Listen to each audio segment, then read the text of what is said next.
एक बार अकबर के एक दरबारी एक शाही नाई के पास दाढ़ी बनवाने के लिए जाते हैं।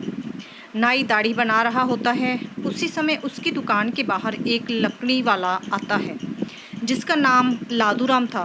वह दुकान के बाहर ज़ोर ज़ोर से चिल्लाते हैं, लकड़ी ले लो, लकड़ी ले लो। आवाज़ सुनकर नाई का ध्यान उस आवाज़ की ओर चला जाता है और गलती से वह दरबारी की आधी मूंछ काट देता है।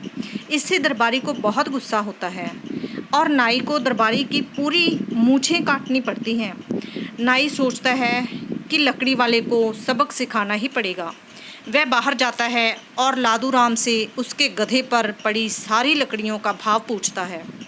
लादूराम कहता है, आपको जो सही लगे वह दे दीजिए, और अंत में सभी लकड़ियों के लिए 5 अशर्फियाँ देना तय हो जाता है। नाई कहता है, मुझे गधे पर पड़ी सारी लकड़ियाँ चाहिए, जिसमें कि गधा गाड़ी की लकड़ी भी सम्मिलित है। लकड़ी वाला कहता है, ऐसा कैसे हो सकता है? इस गाड़ी पर तो मैं अन्य लकड़ियाँ रखता हूँ, आपको कैसे दे सकता हूँ? नाई कहता है, मैंने गधे पर पड़ी सभी लकड़ियों का मूल्य पूछा था और तुमने इसके पैसे भी ले लिए हैं। अब तो तुम्हें इसे देना ही पड़ेगा। बहुत विनती करने के बाद भी जब नाई नहीं माना तो लादूराम को उसे गाड़ी सहित सारी लकड़ियां देनी पड़ी और वह गधा लेकर अपने साथ रवाना हो गया। जब वह घर पहुंचा तो वह बहुत दुखी था। उसने सारी बात अपनी पत्नी को बताई। उसकी पत्नी ने कहा कि तुम्हें बीरबल से जाकर मिलना चाहिए, वह सभी के साथ न्याय करते हैं। लादूराम बीरबल के पास गया और उसने सारी बात उन्हें बताई। बीरबल ने लकड़ी वाले को एक तरकीब बताई। उस तरकीब के अनुसार लादूराम फिर से उस नाई के पास गया और ज़ोर ज़ोर से चिल्लाया।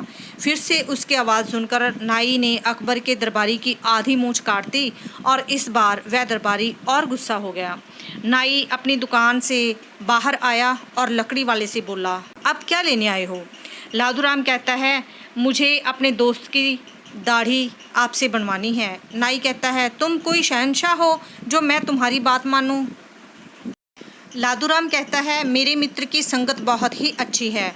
उसकी संगत में रहने से मेरे भी दिन बदल गए। पहले मैं बहुत गरीब था और अब मेरा अच्छे से गुजर बसर हो जाता है।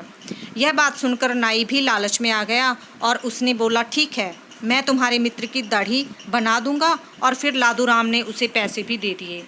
अगले दिन जब नाई और लादूराम मिले तब नाई ने पूछा, बताओ तुम्हारा दोस्त कहाँ पर है? तब लकड़ी वाले ने अपने गधे की ओर इशारा करते हुए कहा, वही है मेरा दोस्त। नाई कहता है, तुम बेवकूफ़ हो, भला गधा तुम्हारा मित्र कैसे हो सकता है? लकड़ी वाला कहता है, यही मेरा मित्र है और तुम्हें इसी की दाढ़ी बनानी है। इसी बात पर दोनों झगड़ने लग जाते हैं और मामला दरबार तक पहुंच जाता है। वे दोनों शहंशाह अकबर के दरबार में पहुंचते हैं और उनसे कहते हैं, जहां पनाह, हमारी एक समस्या है जिसे आप ही सुलझा सकते हैं। शहंशाह बीरबल को आदेश देते हैं, इनकी बात सुनी जाए और उचित समाधान निकाला जाए। लकड़ी वाला बीरबल को बताता है कि यह नाई उसके मित्र की दाढ़ी बनाने से इनकार कर रहा है। नाई कहता है, भला कोई गधा किसी आदमी का मित्र कैसे हो सकता है? बीरबल कहते हैं, इंसान का मित्र है तो कोई भी हो सकता है जो कि उसकी विपत्ति में काम आए। तभी नाई कहता है, लेकिन इस लकड़ी वाले ने मुझे पहले नहीं बताया था कि इसका मित्र एक गधा है। बीरबल कहते हैं, मित्र तो मित्र होता है, वह तो कोई भी हो सकता है, चाहे वह एक आदमी हो या फिर एक पशु। नाई कहता है, यह तो सरासर गलत है, ऐसा नहीं हो सकता। बीरबल कहते हैं, जब एक गधा गाड़ी की लकड़ी जलाने की लकड़ी में गिनी जा सकती है तो एक गधा भी इंसान का मित्र हो सकता है। यह सुनकर नाई लादूराम और बीरबल की योजना को समझ गया और उसने कहा कि मैं लादूराम को वह गाड़ी लौटाने आने को तैयार हूँ। मैंने उसे अभी तक नहीं जलाया है। बीरबल कहते हैं, वह तो तुम्हें लौटानी ही होगी, लेकिन उससे पहले इसके मित्र की दाढ़ी बनानी होगी। बीरबल की बात सुनकर सभी दरबारी ज़ोर ज़ोर से हंसने लगते हैं और नाई का मुंह छोटा सा हो गया।